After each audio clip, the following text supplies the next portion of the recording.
കേരളത്തിലേക്ക് വീണ്ടും ബംഗ്ലാദേശി നുഴഞ്ഞുകയറ്റം. പെരുമ്പാവൂരിൽ പിടിയിലായ ബംഗ്ലാദേശി യുവതി തസ്ലീമയെ ചോദ്യം ചെയ്യുന്നു. ATSഉം IBയുമാണ് ചോദ്യം ചെയ്യുന്നത്. ബംഗ്ലാദേശിൽ നിന്ന് ബോട്ടിൽ കേരളത്തിലെത്തിയെന്നാണ് മൊഴി. വിവരങ്ങളുമായി ജിജീഷ് കരുണാകരൻ ചേരുന്നുണ്ട്. ജിജീഷ്, കേന്ദ്ര സർക്കാർ വളരെ മുൻപ് തന്നെ ഇത്തരത്തിൽ ജാഗ്രതാ നിർദ്ദേശങ്ങൾ പല സംസ്ഥാനങ്ങൾക്കും നൽകിയിരുന്നല്ലോ. ഇതുമായി ബന്ധപ്പെട്ട് കേരളത്തിന് എന്തെങ്കിലും വീഴ്ച ഉണ്ടായി എന്ന് സൂചിപ്പിക്കുന്ന തരത്തിലേക്കാണോ കാര്യങ്ങൾ മുന്നോട്ട് പോകുന്നത്? കാരണം ബംഗ്ലാദേശികൾ നുഴഞ്ഞു കയറി എന്ന് ഇതിനോടകം മനസ്സിലായി കഴിഞ്ഞു. മാത്രവുമല്ല, കപ്പലിലാണ് അവർ എത്തിയതെന്ന് അവർ മൊഴി നൽകുന്ന ഒരു സാഹചര്യം കൂടി ഉണ്ടായിട്ടുണ്ട്.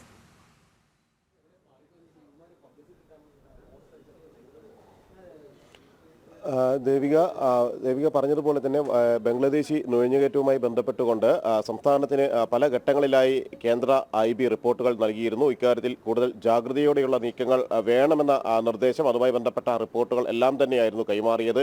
എന്നാൽ ഇതിലെല്ലാം തന്നെ സംസ്ഥാന സർക്കാരിൻ്റെ ഭാഗത്ത് വലിയ വീഴ്ച വ്യക്തമാക്കുന്നത് തന്നെയാണ് ഇത്തരത്തിൽ ബംഗ്ലാദേശി നുഴഞ്ഞുകയറ്റങ്ങൾ വർദ്ധിക്കുന്നു എന്ന വിവരം. ഏറ്റവും ഒടുവിലാണ് ഇപ്പോൾ ബംഗ്ലാദേശി സ്വദേശിനിയായ തസ്ലീമ പിടിയിലായ സംഭവം ഉണ്ടായിരിക്കുന്നത്.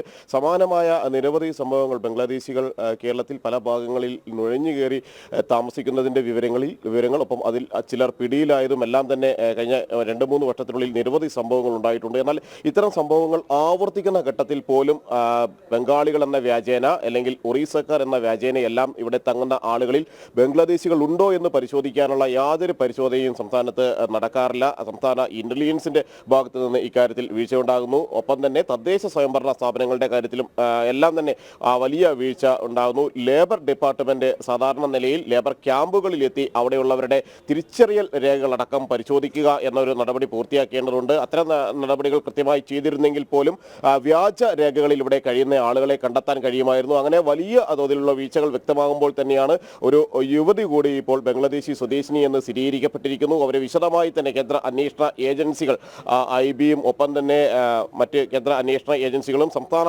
ATSഉം വിശദമായി ചോദ്യം ചെയ്യുന്നു. കൂടുതൽ ആളുകൾ ഇതേ രീതിയിൽ അവർക്കൊപ്പം ഇവിടെ എത്തിയിട്ടുണ്ടോ, മറ്റു സ്ഥലങ്ങളിൽ ഒളിവിൽ കഴിയുന്നുണ്ടോ എന്നെല്ലാമാണ് വ്യക്തമാകുന്നത്. പ്രത്യേകിച്ച് നേരത്തെ തന്നെ ഇതുമായി ബന്ധപ്പെട്ട വിവരങ്ങൾ നമ്മൾ പുറത്തുവിട്ടിരുന്നു. ക്യാമറയ്ക്ക് മുന്നിൽ തന്നെ ചിലർ തങ്ങൾ ബംഗ്ലാദേശികളാണ് എന്ന് സമ്മതിക്കുന്ന വാർത്തകളും പുറത്തു വന്നിരുന്നു, ആ ദൃശ്യങ്ങളും പുറത്തു വന്നിരുന്നു. അങ്ങനെ പെരുമ്പാവൂരിന്റെ വിവിധ മേഖലകൾ, ആലുവയുടെ വിവിധ മേഖലകൾ എന്നിവിടങ്ങളിലെല്ലാം തന്നെയാണ് ബംഗ്ലാദേശികൾ തമ്പടിച്ചിട്ടുള്ളത്. ഇവരിൽ പലരും മറ്റ് ജോലികൾക്കെന്ന വ്യാജേന ഇവിടെ എത്തുന്നു. എന്നാൽ ബംഗ്ലാദേശിൽ കുറ്റകൃത്യങ്ങളിൽ ഏർപ്പെട്ടിട്ടുണ്ട്. വലിയ തോതിലുള്ള കുറ്റകൃത്യങ്ങൾ, ലൈംഗിക അതിക്രമ കേസുകൾ, ലൈംഗിക കുറ്റകൃത്യങ്ങൾ എന്നിവയിലടക്കം ഉൾപ്പെട്ട ശേഷം ഇവിടേക്ക് ഒളിത്താവളം എന്ന നിലയിൽ ഇവിടെ വന്ന് താമസിക്കുന്ന ആളുകളുടെ ഉദ്ദേശ ലക്ഷ്യം എന്തായിരുന്നു? കേരളത്തിലേക്ക് എത്താനുണ്ടായ സാഹചര്യം ഇതുമായി ബന്ധപ്പെട്ടവർ മൊഴി നൽകിയിട്ടുണ്ടോ?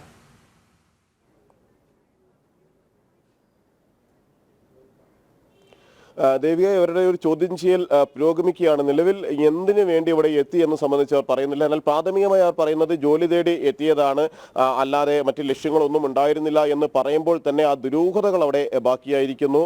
ദുരൂഹതകൾ നീക്കാൻ അന്വേഷണ സംഘങ്ങൾ കിണഞ്ഞ് ശ്രമിക്കുന്നു. ചോദ്യം ചെയ്യലുകൾ ആവർത്തിക്കുന്നു എന്ന് തന്നെയാണ് വ്യക്തമാകുന്നത്. പ്രത്യേകിച്ച് 3 പേരാണ് ബംഗ്ലാദേശിൽ നിന്ന് ഇന്ത്യയിലേക്ക് എത്തിയതിൽ. അവരിൽ ഒരാൾ, 2 സ്ത്രീകൾ, 1 പുരുഷൻ.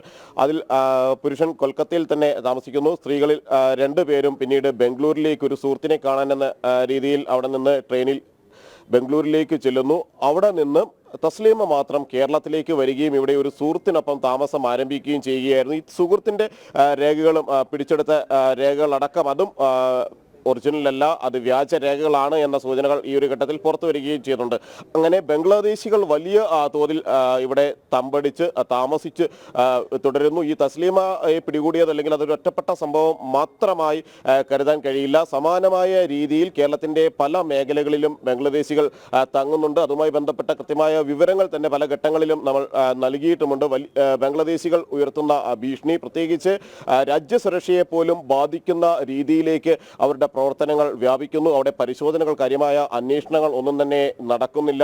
എവിടെയെല്ലാമാണ് അത്തരത്തിലുള്ള ആളുകൾ തങ്ങുന്നത് എന്നത് സംബന്ധിച്ച് ഈ രേഖകളുടെ പരിശോധന നടത്താൻ പുറത്തുനിന്നുള്ള നാട്ടുകാർ, പലപ്പോഴും നാട്ടുകാരുടെ ഇടപെടലിലാണ് ഈ ബംഗ്ലാദേശികളാണ് തങ്ങിയിരിക്കുന്നത്, അവർ ബംഗ്ലാദേശികളാണ് എന്നതിൻ്റെ വിവരങ്ങൾ പോലും സാധാരണ നിലയ്ക്ക് വരാറുള്ളത്. കാരണം ചില സംശയങ്ങൾ തോന്നുമ്പോൾ, അവർ ബംഗാളികളല്ല ബംഗ്ലാദേശികളാണ് എന്ന സംശയം തോന്നുമ്പോൾ നാട്ടുകാർ തന്നെ ഇടപെട്ട് ആവർത്തിച്ചുള്ള ചോദ്യം ചെയ്യലുകൾ നടത്താറുണ്ട്. ഈ ആവർത്തിച്ചുള്ള ചോദ്യം ചെയ്യലിൽ ചില ഘട്ടങ്ങളിൽ അവർ തങ്ങൾ ഈ ഇവിടെ ഇവിടെ ഇന്ത്യക്കാരല്ല, ബംഗ്ലാദേശികളാണ്, നുഴഞ്ഞുകയറി വന്നവരാണ്, രേഖാമൂലം വന്നവരെല്ലാം. അതുതന്നെയാണ് തസ്ലീമയുടെ സുഹൃത്ത് പോലും വ്യാജ രേഖകൾ ചമച്ചു എന്ന് പറയുമ്പോൾ അവരുടെ ഉദ്ദേശ ലക്ഷ്യം എന്താണ് എന്നുള്ള കാര്യത്തിൽ ഇപ്പോഴും ദുരൂഹത നിലനിൽക്കുന്നുണ്ട്. ജിജേഷ് കരുണാകരനാണ് കൊച്ചിയിൽ നിന്ന് വിശദ വിവരങ്ങൾ നൽകിയത്.